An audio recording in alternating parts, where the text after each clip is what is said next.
Okay, now we will have some exercise in order to check the understanding of the VSEPR model to predict the geometry molecule of the following molecules and ions.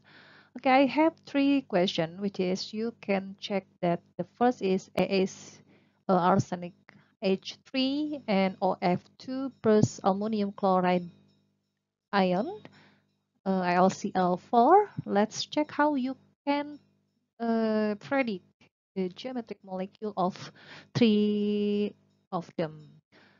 First, what you have to do is you have to draw the Lewis structure first, and then find arrangement of the electron pairs. Is there any of lone pair or bonding pair?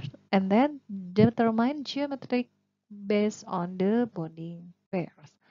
First, in the A, arsenic H3, we can calculate or check in the periodic table that the arsenic it came from 5A group. This means that it has 5 electrons in the outermost shell, and then also for the H, which is it has 1 electron.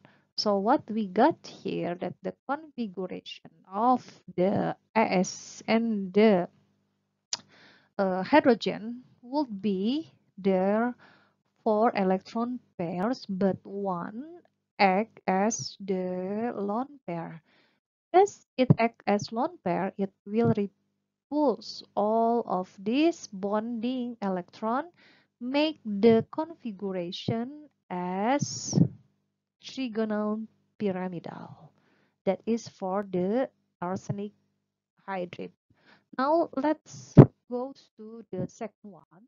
When we have OF2, is we know that the oxygen it comes from the 6 groups and F is from 1 group, and we can directly draw the Lewis structure by the final exercise. You can check that we have 4 pair electron, which is 2 of them is lone pair.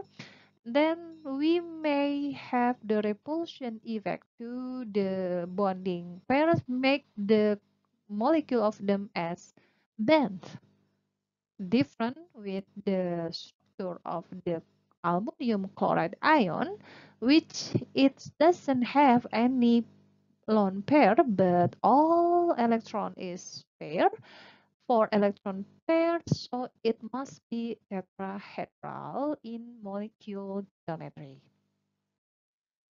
The last is we will discuss about the dipole moments and the polar molecule. I hope you still remember that hydrogen with fluoride is the weak acid in the fluoric acid, as we know that there are very low in dissociation because there's more strength in the maintenance in maintain their formation. But actually the different electronegativity that has by the fluorine and the hydrogen made the electron goes more to fluoride than to hydrogen. Well, hydrogen is likely more easy to give it to fluoride. So it make the region make as two divided area, which is the first area is rich of the electron, which means it's not no additional electron, but the electron is more close to the central atom of the fluoride than from the hydrogen. This make the resultant in the moment dipole that makes the acid as polar molecules. Now let's see, what is the behavior of polar molecule is when they give into the electricity of the area. When the fired off, yeah, when fired off, it's very random to them. constitution of this molecule. But when you on the electricity, the area of in which it has reached more than electron will make some arrangement, but theirs will not be separate. They make some simple arrangement in order to make them more stable as the polar molecule. Now let's see. If I have two compounds, which you can see there are ammonium and nitrogen trifluoride, you see the structure formula, they have the same central atom, which is the same nitrogen, and also the same number of bonding atom to the nitrogen. The difference is in this compounds we have hydrogen, while in these compounds we have fluoride. Let's see what is the difference between two of them. Okay, now I have the nitrogen here. As we know that nitrogen is in the fifth group, it also has an electronegativity than the hydrogen, because hydrogen is likely to give the electron more, yeah. So what we have here, there will be the resultant dipole between hydrogen and nitrogen. This make the ammonia as the polar moment with the moment dipole 1.46. It makes the ammonia as the polar solvent or the polar compounds. But what if we see in the second compounds, we know that nitrogen and fluoride, they have the what is it name, similar of electronegativity, while fluoride is the most electronegativity, which is of course the different approach with the first compounds. While fluoride will also attract the electron goes to them to it, yeah, more likely as the same as nitrogen. Especially nitrogen has the lone pair. What we have here, even there are the resultant in people, but look at the value is less than in the ammonia.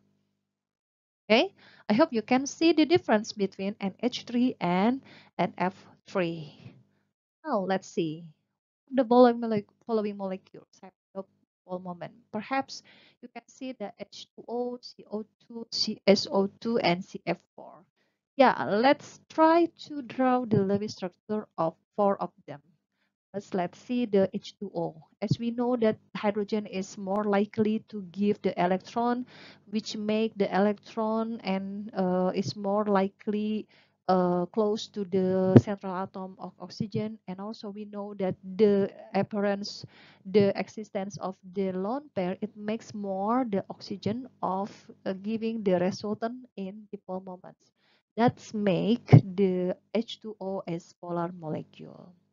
A different side, we have the carbon, which is the carbon in the Lewis structure. It has both double bonds, yeah, which is the double bond, and then there's no lone pair of the carbon, and also the electron will close more to the oxygen than to the carbon, which we have two sides of the both oxygen will attract more, but there's no difference in the dipole moment, so it makes the CO2 as non-molecular molecule.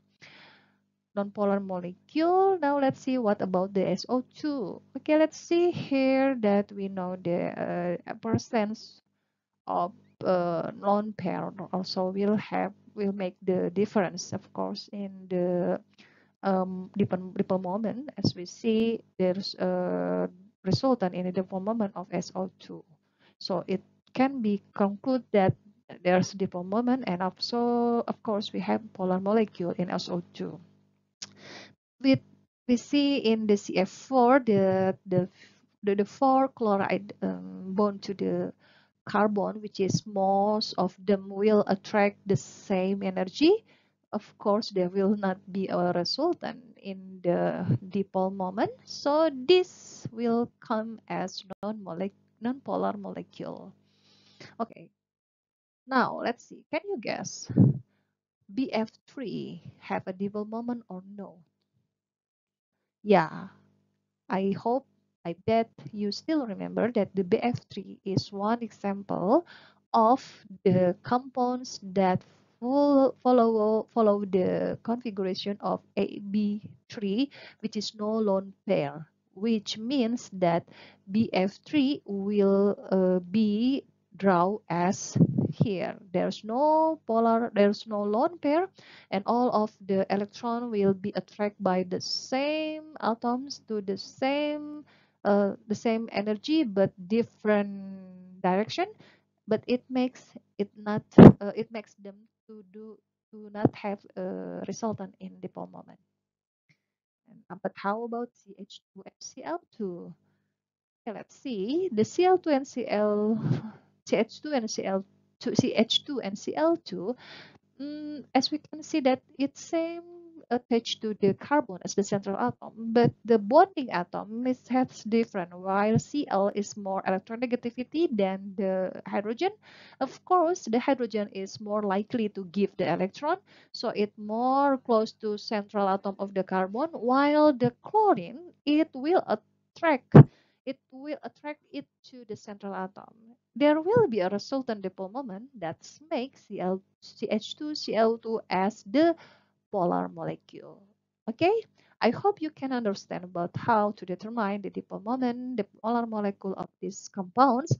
This is the sum of dipole moments in the polar molecule that maybe you can understand why they could be categorized as the polar molecule. That is the last discussion in our subtopic about the chemical bonding and the molecular geometry. You can try to practice more in understanding how to determine the molecular geometry of any compounds. If you have any question, you can ask in the forum and you can ask me in the group WhatsApp.